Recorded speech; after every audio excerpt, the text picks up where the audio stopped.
Hi, welcome to another lesson for the right hand technique for the ukulele. Today's strum, we're going to learn the crescendo finger strum. I'm going to teach it to you in two phases. This particular strum is kind of more of an embellishment strum, so you don't really play songs with this particular strum.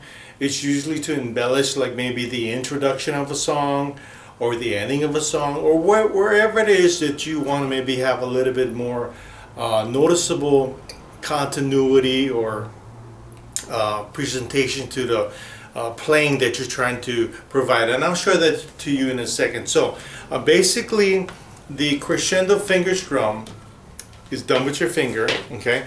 And by this time now, you're probably at the relaxed state.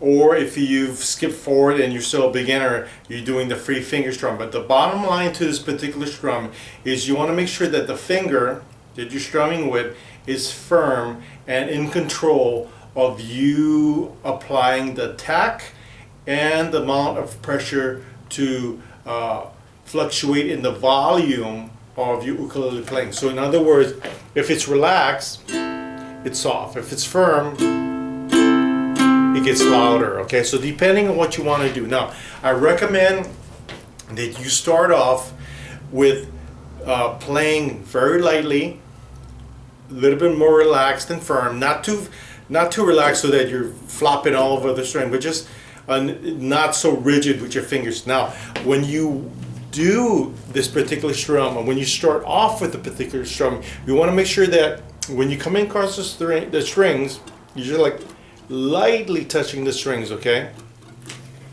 Very lightly. Like so, in other words, this is the volume that you want to be at. And you want to make sure that you're touching all the strings. You notice that you can barely hear it compared to this. Okay, compared to that, you can barely hear it. So when you start off with the strum, you want to go back and forth very lightly. Okay, so your arm is kind of making this strum, and keep in mind that you're going so light with the attack of your finger that it's almost not making any sound, and you're going over every string. Okay, now as you progress, so in other words, you want to do this for a while. Don't jump ahead. I'm going to talk about some other things. Do not jump ahead. Master this first. Okay, go back and forth lightly so that it's very quiet. Okay, and it's even. You want to master that first. Okay, now, so let's just say that, it's been a couple weeks, you've mastered that. Okay, so we're going to move on now. So what you want to do is you want to firm your arm a little bit. And you want to go back and forth. Firm your arm. Not in the first example, I was just showing you, but it's more like not so much of the arm, but more of like this portion of the arm, or maybe the portion of the wrist, providing that motion. Now, let's say projected 2 weeks in the future, you've mastered that, being able to regulate that softly and evenly. Must be even. Okay, so now what you want to do is you want to firm your arm just to get that volume, only to get that volume sound, to get louder. That's it. You're not going, it's not a technique that we're mastering yet. We just want to be aware that our finger is always in control. That's why we did the light version, and you're going to do that for a couple weeks. And then now we're using the arm to regulate the volume, and just going back and forth like this, okay? And then maybe you want to do that for about a week. Okay, then finally, when you actually do this crescendo finger strum, okay, this is the goal that you want to shoot for. Is that you want to make your hand like this, like the that shaka sign we do in Hawaii, or like the surfers do, but they go like this, they just signifying that, hey, we're having a good day, how are you doing, that kind of thing, everything's all great in the world, and surf's up, whatever. Okay, so that's the motion you want to get. See that? That's the motion you want to get. So try that, make your finger like that, and just do that shaka sign back and forth like that. that shaka sign back and forth like that. Okay, so once you got that kind of like you got that shaka sign going, and maybe you're feeling that Hawaiian sunshine spirit. Now you want to take that finger and apply that same technique that you did. Okay, so it's going back and forth like this. Not so much like this, but more like a curving motion like this.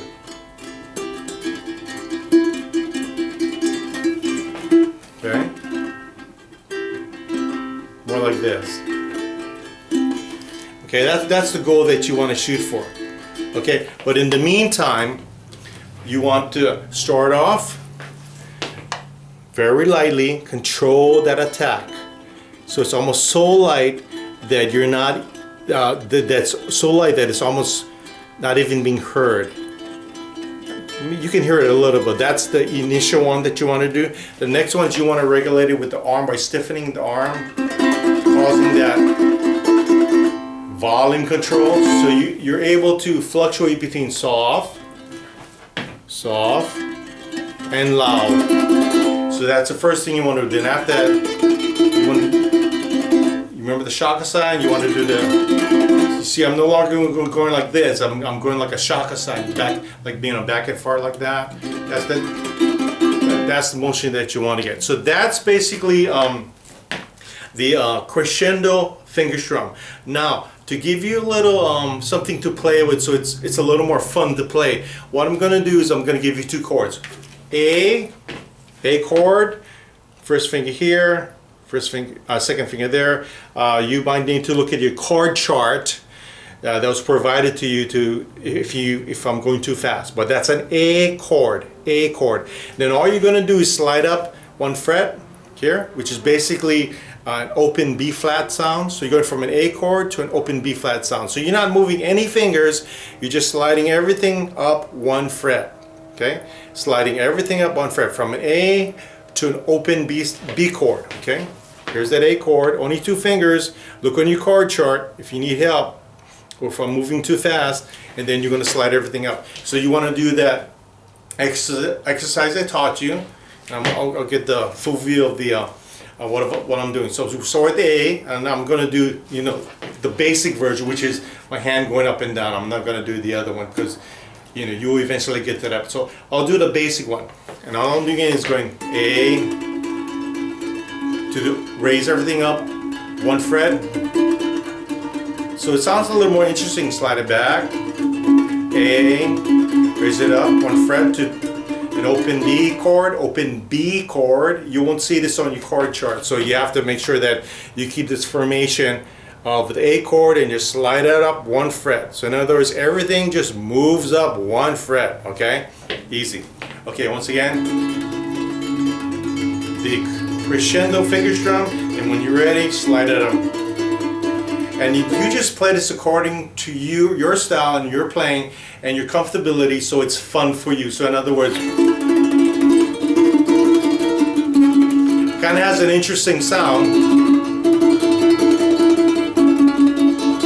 So you can do that to make it fun for you, and then when you're ready to end, remember we talked about the thumb strum. So in other words, thumb strum.